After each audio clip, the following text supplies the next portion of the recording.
During the war in Vietnam, there was a small group of bookworms known as the Studies and Observations Group. Let's take a look at SOG. Let's go.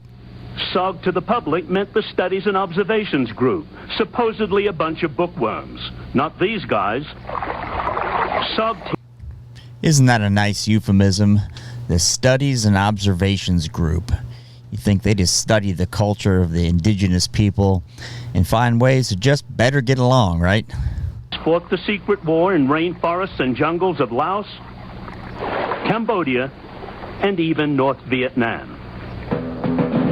At one of President John F. Kennedy's first National Security Council meetings, he personally had demanded the creation of an elite, top-secret team who could stick it to the enemy in their own backyard and perform crucial reconnaissance.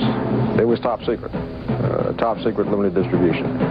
And all activities within the organization were very heavily compartmented so that you had access to that very small, discrete piece that you were involved in. SOG. And this is when top secret meant top secret. Didn't mean leak it to CNN, because no one heard about this until far after Vietnam was over. Classified, it was totally blacked out. Its existence denied by American officials.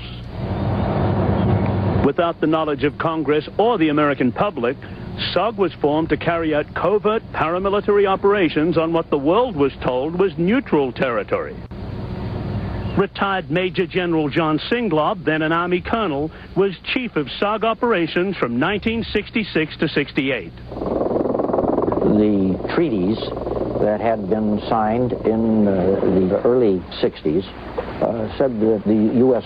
would stay out of Laos and Cambodia. We did not admit that we were operating in those areas, and we went to great lengths to conceal what we were doing. Former team leader John Plaster has now written a book about SOG. It was unknown, not merely to the American public or the media, but it was unknown to all the other units that were in Vietnam. Everything from using indigenous agents in North Vietnam, operating as little special operations espionage teams, to American-led Green Beret teams attempting the rescue of downed pilots in North Vietnam. So SOG had a collection of people it pulled from. It had some Force Recon Marines, had Major Plaster, who was in the Air Force, had Green Berets. So they were pulling from a pretty substantial collection, almost like Delta became in '82, because SOG would have been the father to Delta, basically. And if you look at what SOG did back then, it was unprecedented, the level of technology they had, the level of missions, and unfortunately, the level of danger. Things you see on the screen that Schwarzenegger may do or Sylvester Stallone might do, I actually got to do. It was the greatest adventure of my life. Today, Ed Wolkoff works for a government subcontractor. But 28 years ago, he was a SOG team leader running recon missions in Laos.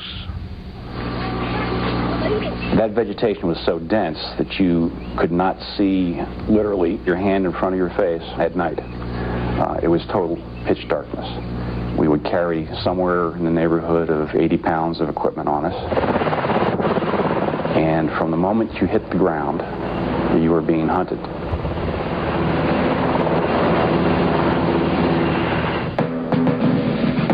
Ed Wolkoff's team. Unfortunately, it seems, looking back on this, that SOG was used for bait quite often. And you can do some research on this, but several times they'd land somewhere and immediately they were taking fire. Immediately things were happening that would appear like there was a leak somewhere. Don't know where it came from, but there is some good stuff on there at it. Larger than most SOG teams and more heavily armed. Wolkoff himself carried a meat cleaver in addition to a whole range of other weapons. It turns out that the rules of engagement in our area of operations were unlimited. That's what we were told, which meant that anything goes. We would expect no mercy if we got caught. Under the cloak of extreme secrecy, SOG became a laboratory for cutting-edge weaponry. Not surprisingly, this experimentation was top secret. Deniability was a major concern. That means that you have to allow the United States the ability to deny you were ever even there. To provide their senior... You hear about this type of thing, but you never know about it till years later. Question for you guys. Do you think we have a SOG that goes on today? We know about Delta, but I'm sure there's something above that, similar to SOG, that exists that we'll never find out about or will just hear rumblings about. Put that in the comments. And the White House with plausible deniability of their activities, SOG teams could not carry anything that would mark them as Americans, not even dog tags. It was called going in sterile. We didn't allow them to use regular U.S. clothing. We had special clothing built that did not have U.S. marks in it. Ed Wolkoff, shown here, frequently wore black fatigues, an action that lost him the protection of the Geneva Convention governing the humane treatment of POWs. SOG teams frequently carried foreign-made silenced weapons. This picture here shows a special boot created by the CIA to help SOG teams deceive enemy trackers. All of this deception also directly countered the Geneva Convention. General Singlob claims new approaches were vital. I had requested that... Now, one way I think that SOG's been recreated in this century would be private military contractors. So the government's got deniability on everything. Kick it to the PMC. What do you guys think? Do you think SOG has been replaced with PMCs and a variation of government-run SF units? I be provided, through the scientific community, an incapacitating agent. But these chemical agents were prohibited by international treaties. Singlob knew this and demanded them anyway. The Pentagon eventually armed some SOG teams with darts filled with chemicals, gas canisters, and full-body protective gear. If it's true, then certainly the dart ones violated international law. That's a war crime. An incapacitating agent is where you incapacitate everyone temporarily, and then you sort out the guys that are armed from the ones that are not. And that's certainly more humanitarian than killing everybody. You know, I never understand that. What's humanitarian, what's not. You can drop a bomb on somebody, but if you go through to clear it afterward and you find someone hurt, you got to take care of them. That doesn't make any sense to me. And what he's saying is, if we incapacitate them, we can take back, snatch who we want. Now, we could have just went in there and bombed it or shot everybody, but the gas agents weren't allowed. Do you guys understand that in a real sense? Does it make any sense to you? Put that in the comments. You have agreed with me that incapacitating agent could cause paralysis of some kind. Oh, yes. Yeah. Absolutely. That's what it does. you stop functioning, and your muscles are not under your control, even if your mind might be alert, but it essentially puts you to sleep, and you're limp. Right. Club describes several incapacitating agents in SOG's arsenal as, quote, affecting the human nervous system, close quote. He also claims some could permanently incapacitate. Singlob admits the chemicals were sometimes lethal. Matthew Methelson is a leading authority on chemical weapons and the treaties that govern them. If we used lethal agents, we ourselves, by our own words, would have said that was prohibited by the Geneva Protocol, and we had claimed that we were abiding by the Geneva Protocol. So if that was customary international law, that would also be a war crime. I think that there is a very definite place in our security policy for incapacitating agents, and it's a humanitarian thing, not something that should be considered evil. The Geneva Protocol prohibits the use of potentially lethal chemical weapons. This includes chemical incapacitating agents. But the U.S. government did not ratify the treaty until 1975. It also prohibits the use of CS gas, hollow point bullets, shooting somebody with a .50 caliber bullet. The thing is a little wonky, right? You're trying to kill somebody, and then all of a sudden there's all these rules of engagement with respect to how you do it. What do you guys think about it? Put it in the comments. Let it rip. Despite such surprising revelations about the use of chemical agents, the main mission of SOG was supposedly reconnaissance. Running recon in a triple canopy forest with the enemy all around was tough. even for men in their physical prime. Anything that moved, even civilians, was considered a probable enemy. Seen here for the first time ever on television, the only known moving pictures of a secret SOG mission in action. An extraction high in the hills of Laos. It's almost impossible to see the SOG team hidden underneath the dense foliage.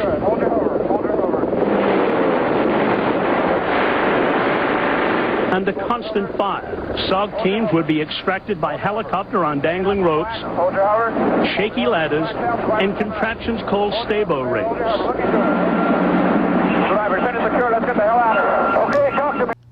Now, this was the first of its kind, this type of extraction. Now you see it as common practice in SF units across the world. But these guys had to pioneer it. Can you imagine pioneering something like this? In other words, hey, we think this is going to work. It should work. But what if it doesn't, right? From 1966, as the conventional war heated up, so did the unconventional cross-border secret war. But increasingly, team leaders found their recon missions compromised, detected immediately. At times we had more than 100% casualties in a single year. That means every single man was killed, wounded, or missing in action. Today, General Singlov admits the detection was sometimes the goal. That's what you do when you send out a reconnaissance patrol. You go put some bait out there and wait for the enemy to fire on him. Then you know where the enemy is. I don't know how that man could sleep at night. He just said he takes this highly trained unit of SF guys and puts them out there as bait. If it's reconnaissance, the concept is not to be seen, right? You may have some encounters. But what he's saying is, hey, we put them out as bait so we know where to drop the bombs effectively. What do you guys think about that? I think it's effing atrocious. SOG teams were often bait, intentionally used to locate enemy troops and to draw them out of hiding. The next phase, to hammer the enemy with air attack. Sometimes SOG teams got hammered as well. When we did lose an American out in Laos and were unable to recover his body, typically the following day there would be a B-52 strike on the location where he was last seen. Tell us for what reason there'd be a B-52 strike there. I can only tell you what I was told, which is if assumed dead or assumed captured, there was retribution, and secondly, they didn't want the American to be captured for political purposes and paraded in front of news cameras and the issue of our being in a third country exposed. Boy, that sounds like a load of crap. So you're doing this for your country. You go to somewhere, they drop you. It could be Laos, could be Cambodia, could be Vietnam. You really don't know. And then they say, well, if something happens to you, we're going to wipe you off the face of the earth permanently. I'm sure these guys felt great about that after the fact. 30 years later, it's still an explosive charge. The general overseeing Army Special Forces training, himself a SOG Vietnam vet, claims airstrikes were never intended to take American lives. The standard practice was to make every effort to recover an individual, whether he was MIA or KIA. Now, obviously you get to a certain point. For example, if you have someone who's missing in action, when tactically it's just no longer feasible to get into an area because of enemy disposition and so forth. And then, maybe it's not at all unlikely that because of large masses of the enemy, there may have been some sort of airstrike that was done on a fairly surgical basis against definable targets. Now, do you believe that for 1 second? I do not believe that. I think this guy's a politician now. You got guys that were on the ground, not officers, team leaders, NCOs that are saying, this is what we think, and this is what we were told. They know how the normal army works, the normal military works. You're going to go look for the guy before you start dropping bombs on top of things. Put that in the comments. General Singlov is just one of several U.S. officials who confirmed that SOG losses were considered acceptable casualties of war. The soldiers of SOG knew the odds against them. They understood that there will be times when they might be asked to survive a B-52 strike rather than run the risk of positive capture. And at least someplace along the chain of command below you, they were told that this would happen. I'm sure that's true. So what would likely happen to a SOG team caught underneath the B-52 strike? Well, the probabilities are very high that they would be blown to bits. Yeah, I'm not buying it, what he's selling. I don't think a guy says, sure, let me go do this really top secret SF mission, and I know you really don't give two shits about me. I just don't see that in the cards. Now, were these guys patriotic and want to do the right thing for their country? Of course. Did they think that was going to happen? They were going to get kicked on the rear end on the flip side? No. What do you guys think? Is the most obvious, earth-shaking, bone-rattling activity anyone can imagine. Not surprisingly, SOG is believed to have endured the most heavy casualties of any unit of the entire war. Former team leader John Plaster still wonders about the fate of his friend Pete Wilson, also known as Fat Albert. In an act of courage, he stayed behind to aid a wounded team member. Rather than risk his whole team, he sent everyone else ahead, and he stayed behind with that yard. And the last anybody ever heard of Fat Albert.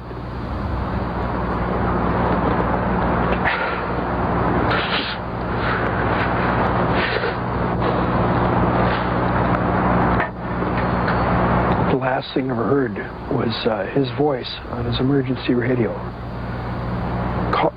calling Mayday. Plaster believes Pete Wilson was captured. But with the...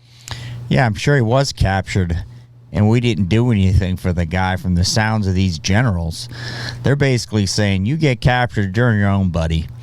That's why I think the modern day version would be the PMC, right? They get in trouble, that's their problem. Because they hung these guys out to dry from what the veterans are saying, not me. Revelation that it was paramount that SOG members not be captured alive by the enemy, questions still linger about his ultimate fate. Only today, 30 years later, is the real story of SOG starting to be told. A secret war. Soldiers used intentionally as bait. Americans caught in American airstrikes. So we didn't even find out about this for decades, right? Soldiers used for bait, dumping bombs on our own people with intent, right? You got to give it to these guys, knowing they're going in harm's way, going in real small units with all the best intentions. But as you can see, it didn't work out for their best intentions, right? You got to respect what these guys did, because they created modern-day elite SF troops. Chemical agents used in combat. A legacy of pride and a legacy of grief. If you're new to the channel, thanks for stopping by. For my subscribers, I appreciate you. Thanks for watching.